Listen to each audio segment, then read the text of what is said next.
If you've ever been on self-improvement YouTube lately, you've probably seen this guy all over the place. Hamza Ahmed is a British 25-year-old man currently living in Dubai who is one of the fastest growing channels with currently 1.5 million subscribers gained in only 3 years. Every day he posts a video about helping young men be their best selves, all from being more muscular, more productive, more ambitious, and most of all, being better at developing genuine relationships with girls, and there are tons of engagement and gratitude for what he does. As I'm pretty much in the same age as him and honestly still have a ton of deficiencies myself as a young man, I became very inspired by Hamza's journey from misery and darkness to massive success. I wanted to figure out how he was able to do that so fast so both you and I can be as productive and powerful as him. So over the last few months I've watched almost all these videos and discovered 5 productivity tactics he uses that both you and I can implement today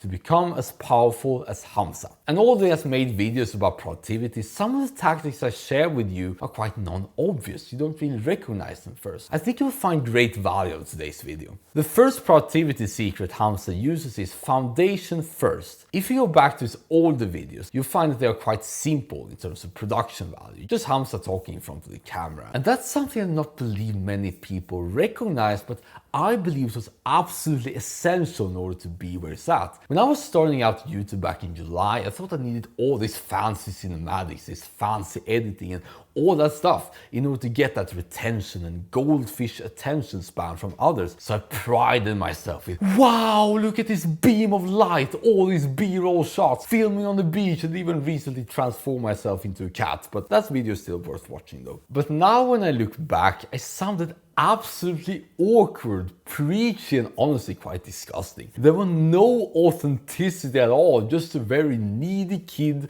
who wanted all the attention he did not get, of course. So when I watched back Hamza's video and also from Alex Hormozi, I got the epiphany that I should revisit the basics. Be better at speaking to the camera, be better at being natural, be better at being more human and not this needy actor that no one likes. So there were only 2 things that I should focus on and ignore, really ignore anything else, which I'll come back to later in this video. And these 2 are what to say and how to say it. As long as I'm becoming absolutely excellent on those and doing it in our own best way, everything else will follow. So if you look back at Hamza's older videos, you see the same trajectory. Like first it was quite awkward because we all start somewhere in front of the camera, then more and more personable, less and less scripted, and now he's absolutely himself, like raw and honest and so unfiltered. He's even made a channel called Hamza Unfiltered. I absolutely like that kind of unfilteredness and millions too. And even now the videos are still mostly him talking, aside from all the animations of the characters Jeffrey and Adonis, of course. And this relatability, this realness, this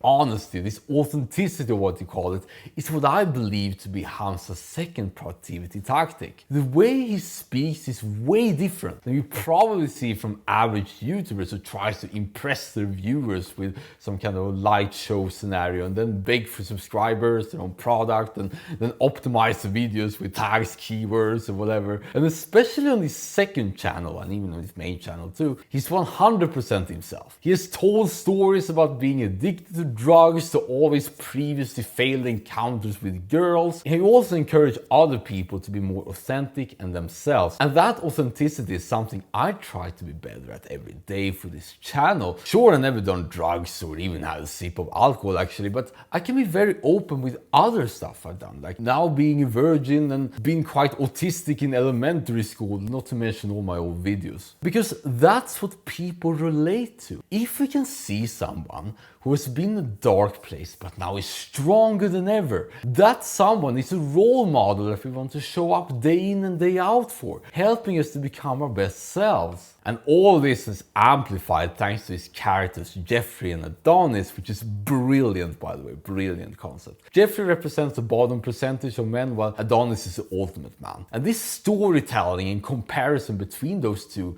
definitely hits a message home. The next tactic is probably something you picked up from all Hamza's videos about productivity, which is a timetable. Every morning he sits down and plans out the day, and then he simply executes. And as he says, that little time spent planning is extremely valuable when it comes to what to do for the rest of the day. And that's something I've been doing for pretty much 3 years now. All from time blocking on paper, to using calendars a lot, to now using Todoist and arranging my tasks for today in order I want to do them. And there's this special relief that happens once you realize that we don't need to think or remember what we should do every day. All what we need to do is to check that document or app, and then we get instantly reminded what to do and follow it religiously. It's like mirroring our brain, mirroring our tasks, and then giving us a reflection on what we want to do that day. But of course, as Hamza also said, we should be satisfied even if we not get all the things done on our days, because things change. And in apps like Todoist, it's very easy to adjust the order and the activities themselves in real time, so we not get this sort of shame like, I failed to do the task I want to do, I'm a loser now. Not at all. Just see reality for what it is, adjust and then do the best for the moment. Hamza is a very big fan of focus and deep work, eliminating notifications from your phone, setting up reliable routines and activities beforehand, and after that deep focus block, just group together all small tasks like email at the end of the day. And I can tell you, being focused and controlling the distraction makes a huge difference. Even for me, who has been a lot into productivity and self-improvement for the past 3.5 years, there were 2 focus tricks that I use to pretty much make progress even outside that box of deep work which Hamza talks about. The first trick is just realizing that focus is all about elimination and not anything else. Previously I believed that I needed this kind of like music in my ears, that kind of sacred hours, visualization beforehand, and this all kinds of these prerequisites to check all the boxes to then just go all in, and always worrying whenever I did not feel ready. But now it's all different. I simply remove all other options from what I want to do. Not checking YouTube, not checking social media, checking email, messages, all that stuff. The only 2 options I have is either doing the work or do absolutely nothing, and also be okay with doing nothing. And since I made it so simple for myself, like, okay, either you walk forward or you just stand there, it's been super easy to always move forward super fast without taking detours in form of distractions. So that was the first trick. The other trick is to sort of guardrail the distractions, as Hamza talks about. For personal email, I don't check mine at all until the evening before my hot bath and sleep, and they literally do not exist for me until then. The same goes with messages and social media. In my case, I checked Twitter at that time too. And for YouTube notifications, I have to admit that I still check these notifications more often than ideal. So as soon as I realize it's sort of hurting us, I guardrail that as well in order to get back more and more of this attention. And once we do both things, eliminate other options and contain shallow tasks into tiny buckets so we not miss out, I never experienced so much growth in terms of work output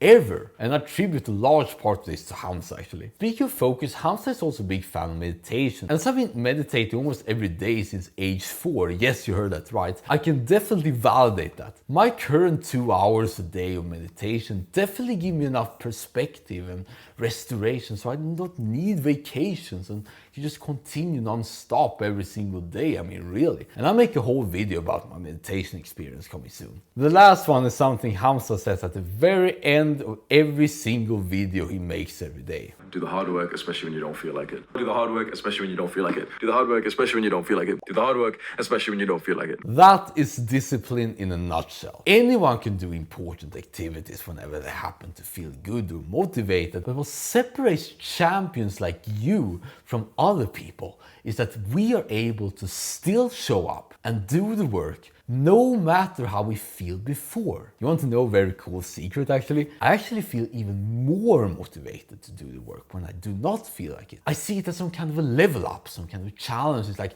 now I can finally prove myself I'm able to do the work despite feeling horrible. Challenge accepted. And once I do that, which happens 99% of the time, by the way, that I succeed, it feels so good afterwards. It feels like you've beaten the final boss in the video game, and then you know that you can feel as horrible as you felt before and still do it and come out on top. You have evidence to support that. So now you're sort of playing a different game. You leveled up and being better. So next time you feel like procrastinating something, try seeing it as some kind of a challenge. Say to yourself, this is going to be the magic opportunity where I level up as a person, become more unstoppable, and then become even more powerful because of that. Imagine how powerful you can be when nothing can stop you from doing what you want and you don't even need anything anymore. That feeling goes far beyond any happiness I've ever felt. I mean, the reason why I'm able to write while walking on the bus is that one day I just thought, what if I could